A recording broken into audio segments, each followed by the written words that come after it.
Los módulos de ADN, que son el equivalente a las palabras en nuestro lenguaje escrito, dijimos que son secuencias finitas de nucleótidos con la información para cumplir un papel determinado. Y en este diagrama tenemos varios módulos de ADN. Vamos a ir a través de ellos uno por uno. Al módulo que almacena la información para construir una cadena de aminoácidos o una proteína se le conoce como secuencia codificante y está representado con esta región roja. Perdón. Se abrevia CDS por sus siglas en inglés, Coding Sequence, y simplemente contiene el marco de lectura que permite la traducción de una proteína utilizando el código genético como vimos en el video anterior. Eh, Sin embargo, en algunos organismos, muchos eucariotas, incluyéndonos, la secuencia codificante se encuentra interrumpida en nuestro genoma, es decir, en nuestro ADN, y estas interrupciones están representadas por estos triángulos aquí. Estas interrupciones se conocen como intrones y a los fragmentos que componen la secuencia codificante se conocen como exones. Entonces hay un proceso que se conoce como splicing, en donde se eliminan los intrones para producir un marco de lectura abierto, continuo, que puede utilizarse para producir una proteína final. Y este proceso es bastante útil para las células porque les permite producir distintas variantes de una proteína a partir del mismo mensajero. Es decir, si en algunos mensajeros se puede eliminar nada más un intrón y entonces el marco de lectura abierto es distinto y la proteína es distinta. Puede ser ligera o bastante distinta. Eh, en las bacterias, por ejemplo, la mayoría de las bacterias, el CDS se encuentra de forma continua en su ADN, entonces tendríamos esta región roja aquí, en la parte superior, y el splicing no existe, no es necesario. Si lo pensamos un poco más a detalle, la información que especifica la secuencia de aminoácidos, es decir, el CDS, no es suficiente para formar las proteínas que necesitamos. También es necesario especificar en qué parte del ADN se encuentra esta información, por ejemplo, porque nuestro genoma, el genoma humano, es decir, todo el ADN que está en cada una de nuestras células, mide alrededor de 3 por 10 a la 9 nucleótidos, es decir, 3.000 millones de nucleótidos, del cual tan solo alrededor del 1% es codificante. Entonces tenemos que encontrar estas regiones rojas en un océano de nucleótidos, que es bastante complejo. Y el módulo que le permite a las células encontrar, el módulo de ADN que permite a las células encontrar estas regiones, se conoce como promotor, y es lo que está representado en amarillo aquí. Generalmente se representa con una flechita, así.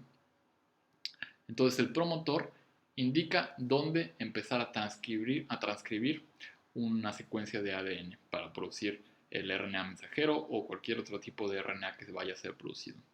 A su vez también hay módulos de ADN que se conoce como terminadores, que generalmente funcionan produciendo una secuencia, una estructura secundaria que hace que el complejo de proteínas que está transcribiendo este ADN se despegue del ADN y se termine la transcripción. Entonces el terminador termina, valga la redundancia, terminador, indica dónde terminar la transcripción, entonces dónde termina el RNA mensajero. Aquí también está la región 5' no traducida y la región 3' no traducida, que son simplemente eso, regiones del ADN que se transcriben, que están presentes en el mensajero, pero que no se traducen, que no forman parte de la secuencia codificante. Y estas regiones no traducibles, 5 y 3', contienen otras capas de información que permiten, por ejemplo, darle estabilidad al RNA mensajero y entre otras cosas que son menos relevantes por ahora. A su vez necesitamos especificar bajo qué condiciones se va a expresar esta proteína, a expresar o producir esta proteína. Y para eso son estos módulos de DNA que están marcados aquí como enhancer, que significa potenciador en español, potenciador y silenciador o silencer. Entonces los enhancers, los potenciadores, son módulos de ADN que indican bajo qué condiciones se va a expresar esta proteína. Por ejemplo, hay potenciadores que son específicos de tejidos, en nuestro caso un potenciador específico del ojo, por ejemplo, que le diría a las células que hay que expresar esta proteína solo en el ojo. Hay potenciadores específicos de hígado, por ejemplo, y a su vez hay silenciadores que indican que este gen debe estar apagado, que no se debe estar produciendo proteínas a partir de este gen, y también pueden ser específicos de tejido o de ciertas condiciones. Por ejemplo, las bacterias que no tienen tejidos, son organismos unicelulares, también tienen potenciadores que les permiten responder al ambiente cambiante en el que viven. Por ejemplo, pueden producir proteínas para degradar la lactosa, que es un hidrocarburo, un alimento que pueden usar las bacterias, y pueden degradarlo solamente cuando hay lactosa presente en el medio. Entonces, cuando no hay lactosa no se produce toda esta onda que cuesta energía, y cuando hay lactosa, el potenciador de la lactosa permite producir la proteína para degradarla. Y el mecanismo a través del cual sucede eso será tema de otro video. Entonces, este conjunto de módulos de ADN forman el gen.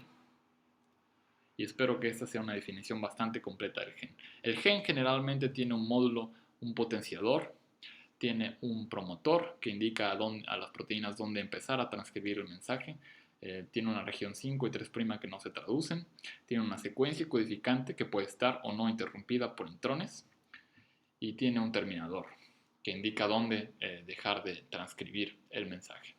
Además, los potenciadores pueden estar tanto como al 5' como al 3' del gen y aún influenciarlo. Incluso pueden estar bastante lejos, y esto representan estas regiones pausadas. Pueden estar bastante lejos en el DNA del gen, del promotor incluso, y aún así influenciarlo, porque si lo piensas un poco, si tenemos una hebra de DNA que está aquí, aquí va un potenciador, y el gen está hasta acá. Entonces puede ser que esta distancia, podríamos pensar que esta distancia es demasiado larga para que esto tenga influencia aquí. Sin embargo, el DNA es flexible y puede pasar esto. Entonces, si tenemos aquí el potenciador y aquí el gen, aunque a pesar de que linealmente están lejos, en forma tridimensional están bastante cerca y puede influenciarlo, este potenciador a este gen. En resumen, hablamos de módulos de ADN y construimos nuestra definición de gen a partir de estos módulos. Dijimos que el potenciador indica cuándo producir, cuándo transcribir un gen o cualquier otra secuencia de ADN. El promotor indica dónde empezar a transcribir el ADN, regiones 5 y 3' no traducibles que forman parte generalmente de los mensajeros. La secuencia codificante, que es una parte fundamental del gen porque tiene la información que va a ser traducida directamente en una proteína. El terminador, que indica dónde dejar de transcribir el mensajero, y otras regiones regulatorias como más potenciadores o silenciadores.